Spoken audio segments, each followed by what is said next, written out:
Okay, so this is going to be one for the night owls, if there are any out there, and for replay viewers. But I thought I'd just jump in and do a real quick chat about the Kiely Rodni case. And for me, this is a great time of the afternoon to do it, but I know that for many of my viewers in the US, this is not an ideal time. But I'm just going to push on, and if anyone comes in to the live, I'll greet them. Otherwise, if you're a replay viewer, thank you for watching. So, the thing that prompted me to jump in and do a live was I was reading through comments. I like to do my best to reply to people's comments on my videos. And there was one comment that was brilliant logic. And I did a very brief short on that comment, but it just got me thinking, and I wanted to delve a little bit further into that. So the comment was basically, in early newspaper articles, Sammy Smith claims that according to Kiely actually was planning on getting thoroughly effed up at the party. And now, on the other hand, and I believe this was the same article, Sammy then says, well, I asked Kiely for a lift home, but then I decided, after I'd asked her for a lift home, that she was too drunk to give me a lift home. This is a complete contradiction, because she says in the Tony Dodge interview, I know about drunk drivers and all that. Welcome to those people who are coming in. Feel free to say hi. Otherwise, if you're just a late night viewer and listening, there's no obligation to chat. But welcome in, everyone. So, it can't be both. If Sammy says that she knows about drunk drivers and she believes, hey Joy, hey Mrs. G, there's a few night owls in here anyway. I was just commenting on the complete oxymoron of Sammy saying that she believed that Kiely was going to get totally wasted, and then in the next breath saying that she was going to get a lift home with Kiely, but she decided not to because Kiely was drunk. Going by Sammy's logic and by what Sammy said to Tony Dodge, Sammy would not have asked someone for a lift home were they planning on getting thoroughly drunk, because she knows about drunk drivers and all that, right? Hi, Melissa. So, I mean, we know that Sammy never asked Kiely for a lift home. None of it makes sense anyway. But her narrative is so full of holes. It's ridiculous. She says those two things. The whole everything says it was planned. But, if we're talking about Sammy's narrative, she just can't lie straight in bed, can she? I mean, she just could not get it right from the beginning. The other part of the narrative that she tried to push was that that Kiely stayed late by telling her mother that she was a designated driver, and so that she was trying to wait for the person that she was driving for. Well, that's bullshit too. Excuse the language, but I can't help it. I swear. I'm on a live stream. I'm not thinking in terms of nice, precise videos. I'm just talking. Hi, Jazz. Good to see you in here.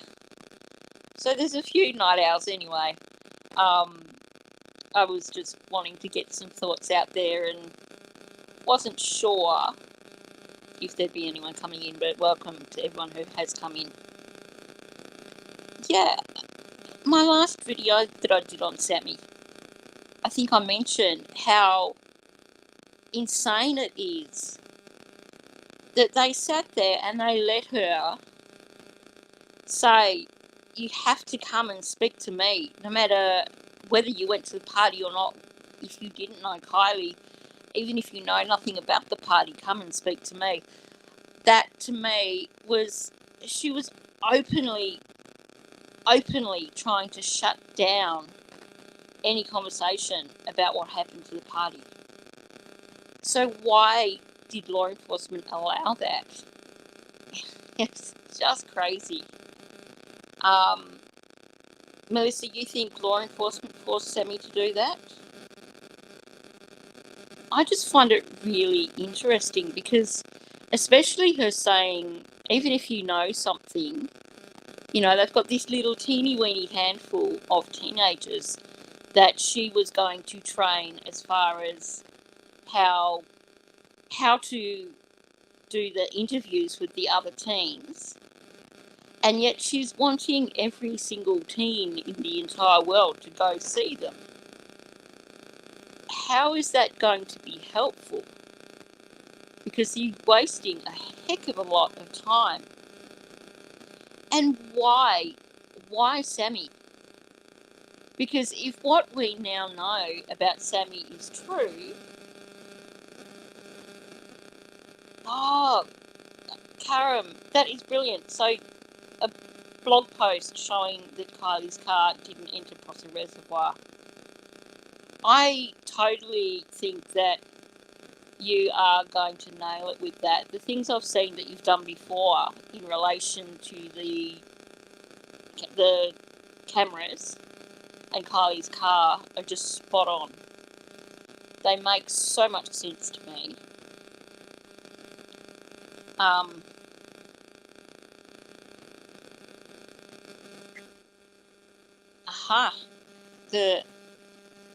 Nice to see some justice happening somewhere, Jazz. It's always good.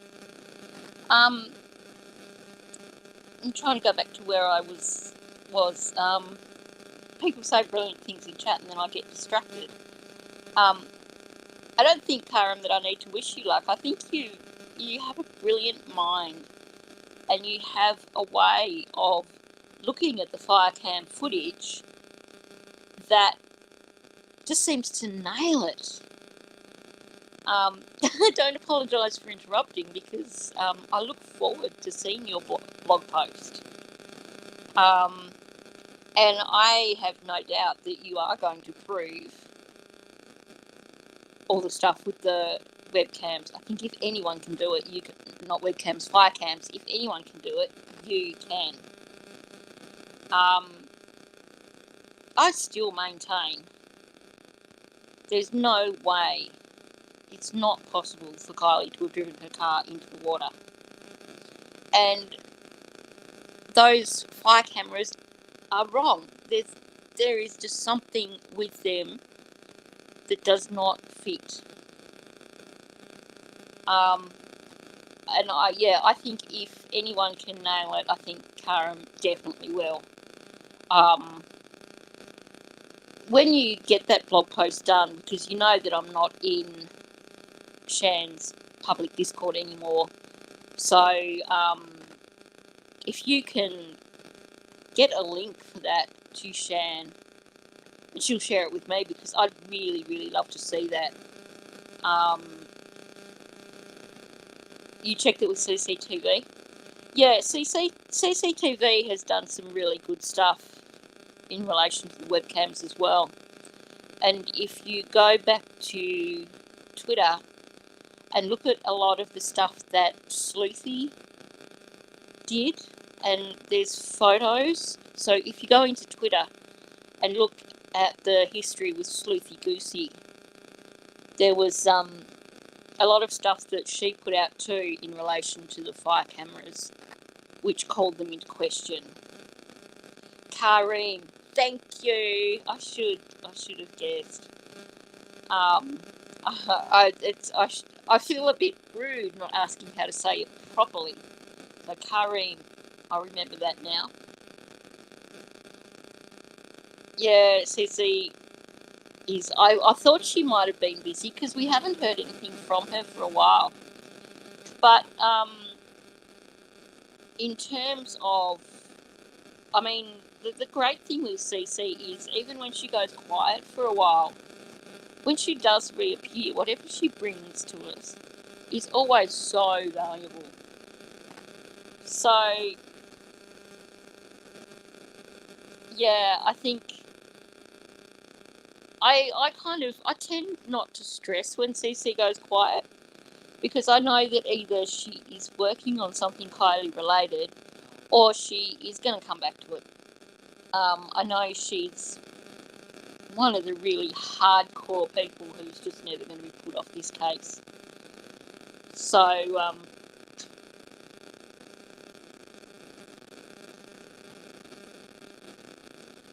yeah, I think Kareem, I get what Melissa is saying as well, but I think in terms of the fire cam footage, I mean, I think you're safe putting your name out as Kareem. I think it seems to me that the attacks start happening when you start talking about a certain truckie local or about Mrs. Kayak, any of those sort of connections. But, and of course, in the case of Tennessee Yankee, he was definitely onto something in terms of the flight paths. But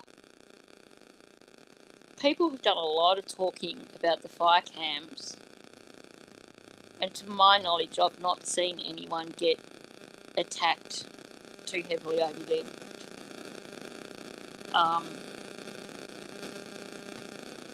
The last phone ping mass exodus, I just don't think it happened the way that they said. I still strongly believe, and I know, Mrs. G, that you think the other way, I strongly believe that the car went in the reservoir around about the 17th of August. I don't believe that it went in the reservoir before that time. I think many of those sightings that we've seen were legit. And I just think, from having done my own research into the capabilities of those helicopters and planes that were searching for Kylie, I just can't see it as being possible, remotely possible, for them to have flown over that reservoir so many times and not see the vehicle. And I know people were like, well, the vehicle was upside down, so you're not going to see the silver of the vehicle because it was upside down. But it wasn't entirely upside down. It was on an angle. So you're still going to catch some reflection from the top side of the vehicle. If you think about it, if you're flying over a vehicle that is on an angle, and if you go back and you have a look at the footage for Adventures with Purpose, it was enough of a pronounced angle, I believe, that there would have been enough metalwork on that car for a reflection.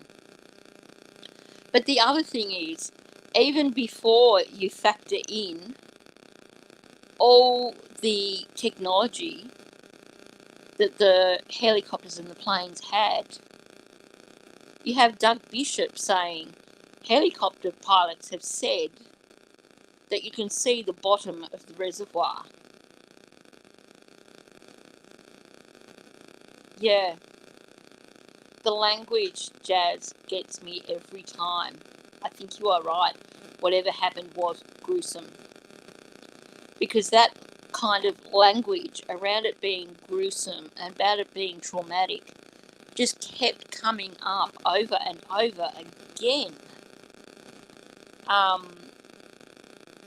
Yes, it wasn't just Doug Bishop that said that. Doug Bishop pointed out that the bottom of the reservoir was soft and that the windows couldn't have broken under the water. But Jared, and I know we all hate him, but we're talking about a guy who has done multiple vehicle recoveries. It's not just that his organisation found 20-something people, but he retrieved multiple vehicles before he even started finding people in their vehicles. So he knows what he's talking about, and he stated quite clearly that the broken window, the first broken window, so the one that was broken when they found it underwater, could not have happened underwater. That's not possible. It doesn't happen that way. And that window had to have been broken already before the car went into the reservoir. So straight up, there's something sus going on there. So I know some people have tried to argue, well, maybe she was drunk, so she opened the windows because she wanted to get cold air in the car. But to have a front window open and a back window open on opposite sides, you're going to get that ridiculous flapping noise that drives you nuts, even at a slower pace. So that alone makes no sense. But definitely, that front window was broken before the vehicle went in the water. And I just wish... Sorry, that's my dog deciding that she's got the wanders. I just wish that there was a record of where someone found the broken window glass on the road between Prosser and Boca. Because I think that could be relevant. And I wonder if they actually collected any of that window glass that was in that area and looked in the area for any other evidence. And I can't help wondering also what the distance was between where they found that window glass and where they found the tank top. Because I'm still not 100% convinced in terms of that tank top. We were told that it was nothing, and yet straight after that was found and there were pictures of it put on social media all over the place, suddenly we're told, oh no, Kylie wasn't wearing a tank top, she was wearing a bodysuit. So was that change, the change from tank top to bodysuit, was that because they found a tank top and they wanted to distance from that and make it look like they had nothing to do with it? Or was it because they ballsed up with that photo of Sammy, which they claimed was footage of Kylie at 6 o'clock in the evening at the place that they wouldn't tell us where it was at, and people could see from that photo or the screenshot that the person in that image had a bodysuit and not a tank top? So is that why they changed it, to fit in with the photo of Sammy that they were trying to push off as being Kylie? Melissa, that is exactly what I think. I think they were playing hot potato with the car. It was in different places. I suspect that perhaps they may have had help. When you think of the teenagers that we believe were involved, perhaps they did have access to garages, but short-term access. Perhaps they were just scared witless about being caught out. So they kept moving the car so they wouldn't get caught out. Yeah, part of me deep down doesn't think that LE, the law enforcement, had any involvement in moving Kiely's car around. I think that if there was a cover-up, that in terms of that, I believe that that would have began after Kiely was found. I do agree with the people who believe that Kiely's car went in later and was not meant to be found quite so soon. I think a lot of people underestimated Adventures with Purpose. I know I didn't. When they first announced that they were going in to look for Kiely's car, my first thought was, well, if it's anywhere underwater, they will find it, because I used to follow them up until when Sam the Adventure Man left, and then I stopped following them, and the only time I've ever watched them since was with Kiely's case. And of course now I will never follow them, because I'm not a fan of Jared whatsoever. But I agree with the people that think that when they did put Kiely's car in, they weren't expecting that it was going to be found quite so soon.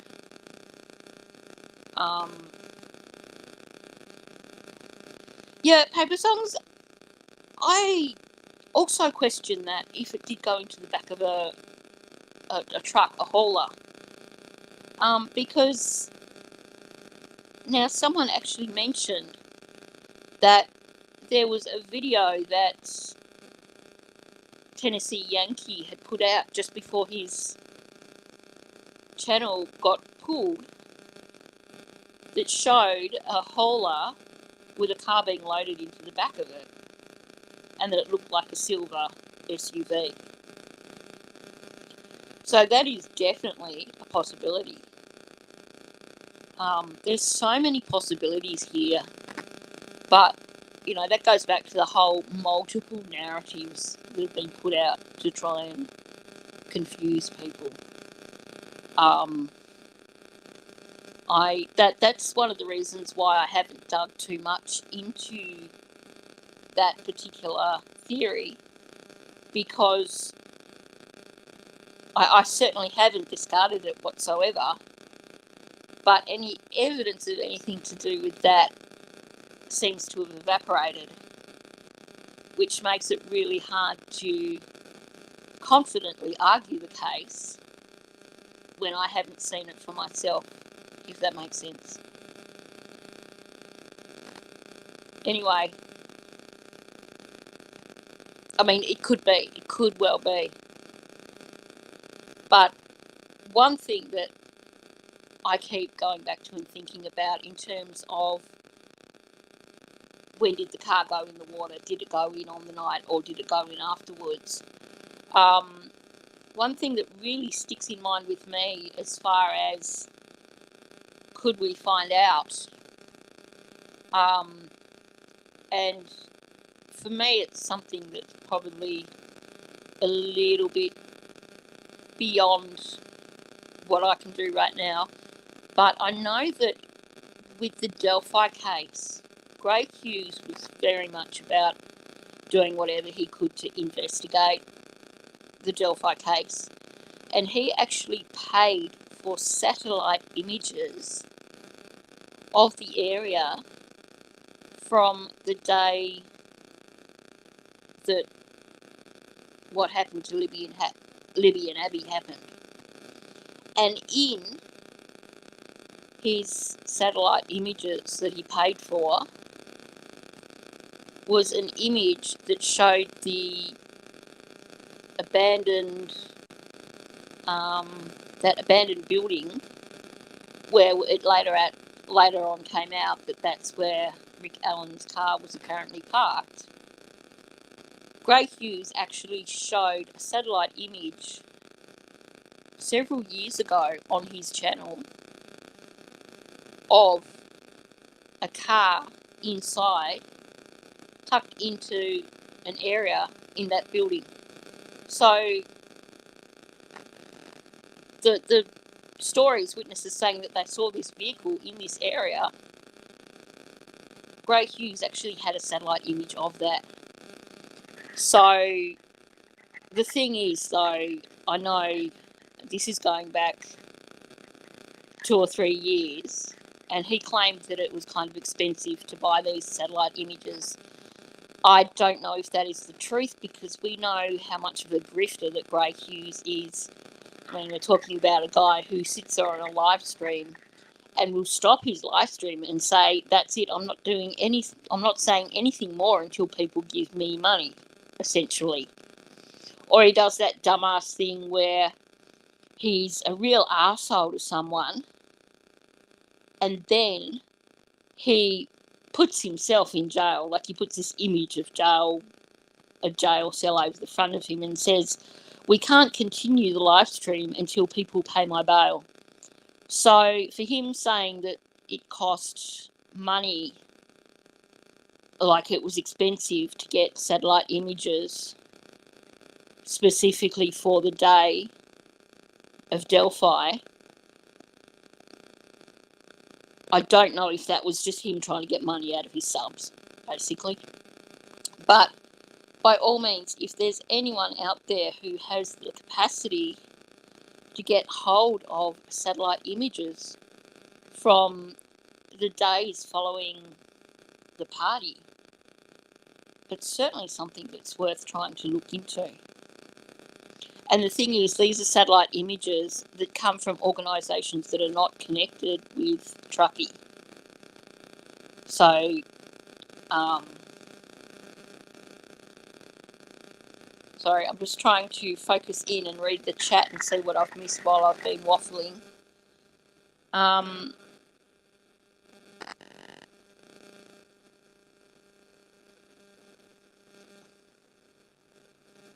Would AAA Nick be called out, in my opinion, 11 hours after Kiely and her car was dumped in the lake?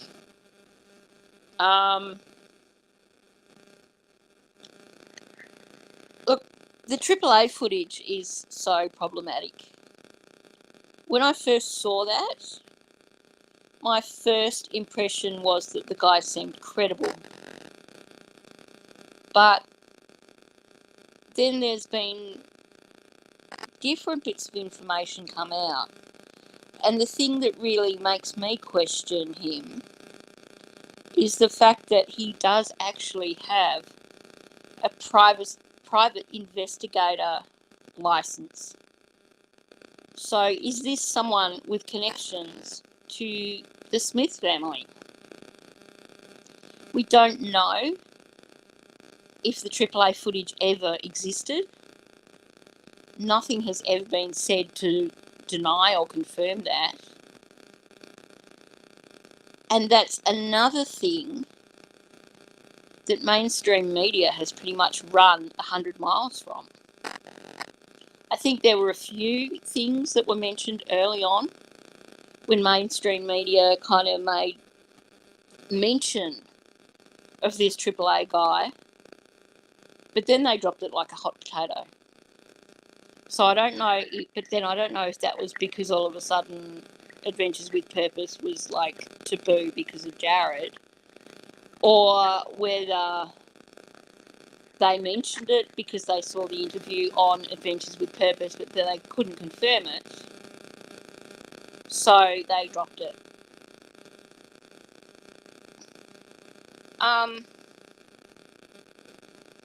Yeah, it's so hard to know whether he's involved or not. But there's things that seem to connect him. It's funny because here's an interesting thought.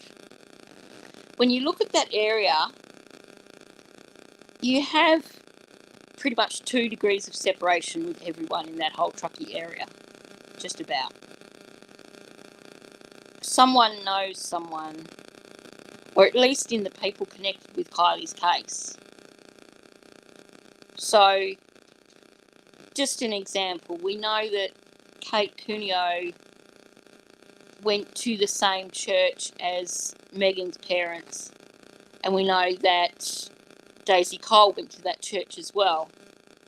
So Megan is saying that she doesn't know Kylie, knows nothing about Kylie, and is trying to say that her daughter doesn't know Kylie. But we've heard accounts where people said that Kylie did go to church occasionally with Kate. So there's your connections there. Triple A Nick, the connections don't quite connect, which I think is really odd. So you have, it took forever for people to suddenly discover that this guy used to be is a private investigator. So you've got that connection which should connect somehow with the Smiths, but the ends don't meet, if that makes sense. And then you hear that his girlfriend is very much into horses, and you hear that Daisy used to work at a ranch in the area, but to try and connect the two doesn't quite connect. So the triple A thing, to me, it's almost a red flag that you can't connect him to anybody in the area, that he's just this outlier. It's just, yeah, I don't know. There's something about that. And that's the other thing, Joy. On one hand, we're being told that he never worked for Triple A. And then there was that interview that he did with Squirrel Girl, where he claimed that he worked for them or he worked for a company that was contracted by Triple A, but then he quit after all the stuff with the cameras. But where is the confirmation of that? And I'm not questioning Squirrel Girl, but what I am saying is that she said that to protect Nick, she wasn't going to play the phone call that she had with him, where she discussed all these things with him. But because we can't listen to him saying it in his own words, it's really hard to actually assess how honest he was being. Because you're getting the separation there. You're not just getting his words being put into text. You're getting his words being relayed by another person as a form of text. So, yeah, the Triple A thing is just really, really odd and doesn't fit. So I haven't had a chance to greet. There's a few more people who've come in while I've been yabbering away. So welcome in all those other people who've joined us. Good to see you in here. I hope some of you people do actually occasionally get some sleep sometimes. I can see most of you are from the US, so I would have expected many of you to be still asleep. But I'm so glad that you've joined me here for this live. Hi, Paper Songs. And who else did I see in here? Salagi, hi there. And I did see Goz there for a while. Goslin, hi there. Anyone else, if I've not said hi, welcome. Thank you for joining me. I think I'm going to start wrapping this up. You may be hearing funny little clattery noises in the background. right on cue, she's now going to come back into the living room to make sure that you can all hear. No. Apparently, it's time for my dogs to have attention. Now, I did say it was going to be a short live anyway. And I did want to mainly talk about the contradictions that Sammy was making in what she was saying. And thanks to you guys, we've managed to keep the conversation moving fairly fluently, and we've covered quite a few different things. So I love.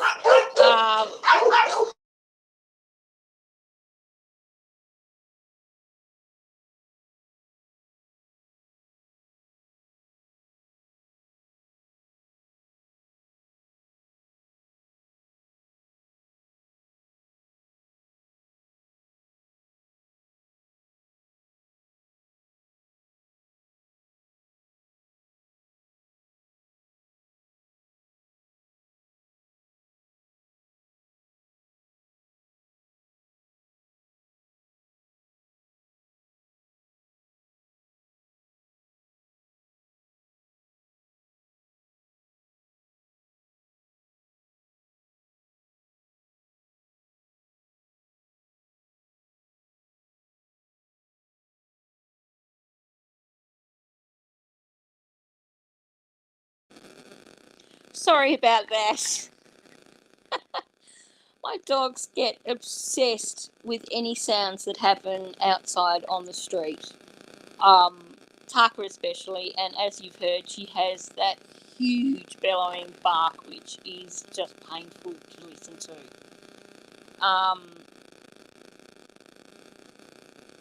Ryan Upchurch got a copy of a form which states Kiely was unrecognisable. I'd be interested to see that form, but at the same time, 2 different members of Adventures with Purpose claimed that she was recognisable. So, and they were the ones that were responsible for editing the video footage from when they found her vehicle.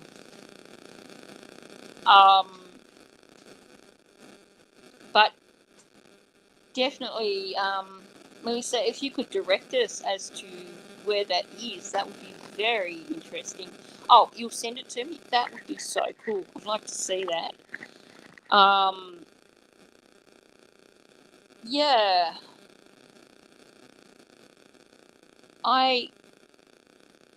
And the other thing, Ara pointed out the other day that on the autopsy they actually ticked that there was a DNA card done.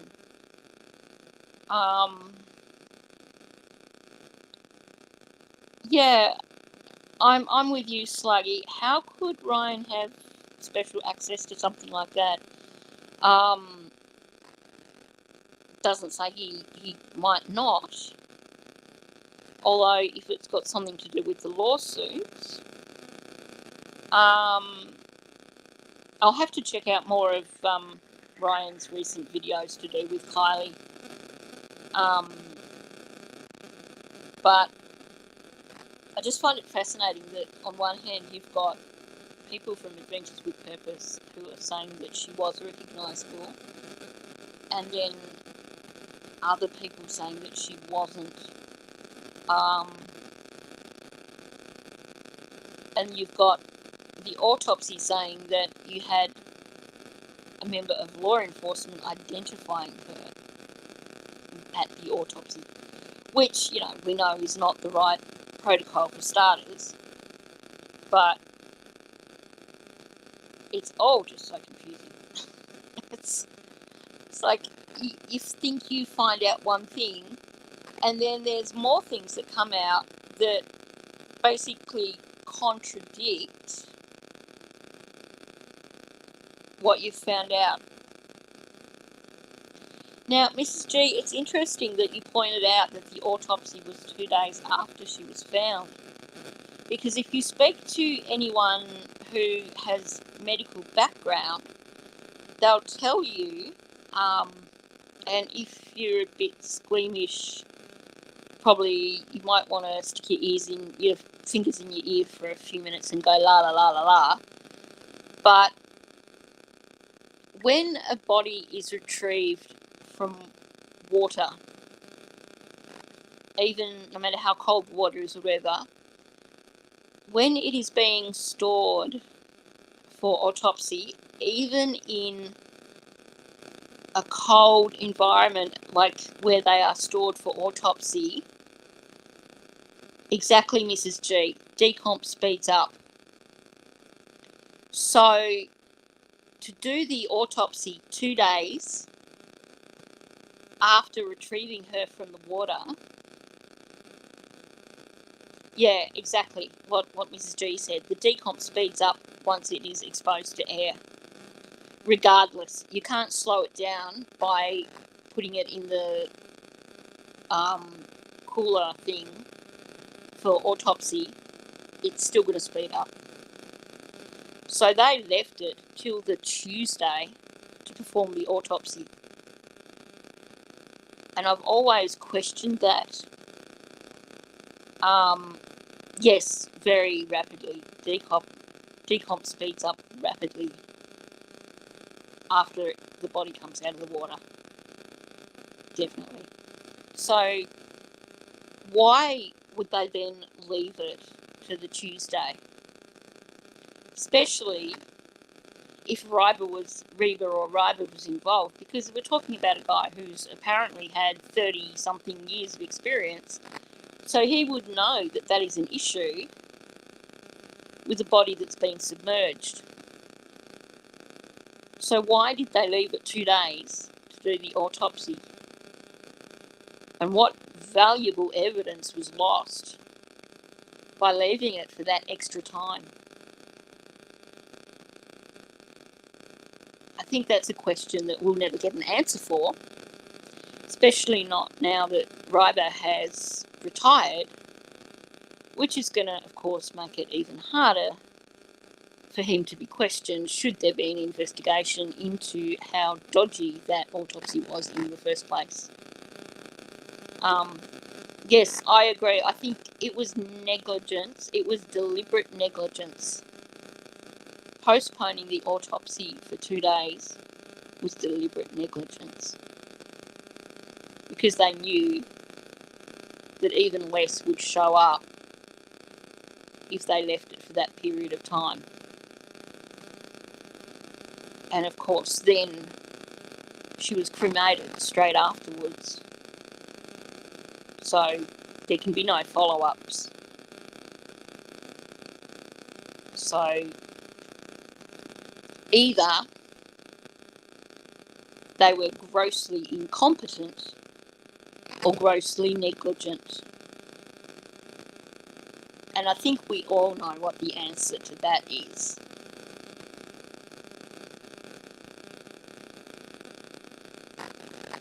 "22 months, Mrs. G."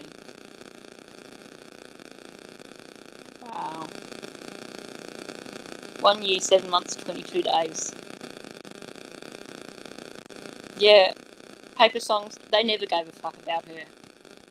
All they ever gave a fuck about was covering their own asses, covering up for a spoiled rich kid or several spoiled rich kids who made really poor decisions. Yeah, so like, I'm the same. I'd like to think they were just stupid, but we all know better. If you look at Ryder's history, there are so many instances in the area of individuals who have died because of law enforcement, and he's done all the autopsies for those, and surprise, surprise, never came back on law enforcement as being their fault. You just have to look at that, the Clark one, and I've forgotten that name, where it was so clear they got a second autopsy and it showed that he was shot in the back first. And yet River basically backed up the Sacramento coroner's office to say that that's not the case. So, yeah, not stupidity, not incompetence. They were just corrupt as hell. That's my opinion. And I should say that is my opinion because obviously I'm not a medical professional, so I can't prove these things 100%, but the way it looks to those of us who have looked into the case is that there is definitely some form of corruption going on. Either that, or perhaps we're being given half information and just maybe there's something positive happening out there that we're not aware of, and that there will be prosecutions happening soon. Who knows? Anyway, I'm going to leave it at that. We're up to, well, not quite up to an hour, up to 45 minutes. But I think that's a good spot to leave it. Yeah, I think because my battery's starting to get a bit low, I didn't charge it before I started because I was just editing videos, so the battery was already getting down a bit. So I think that now that the battery's getting low, that it's getting more scratchy, quite possibly. But I think that's a good spot to end it. So thank you very much, everyone who came in for a listen, and thank you for any replay viewers or listeners that come in and listen to this later on. Love you all, guys. You inspire me. Thank you. See you later.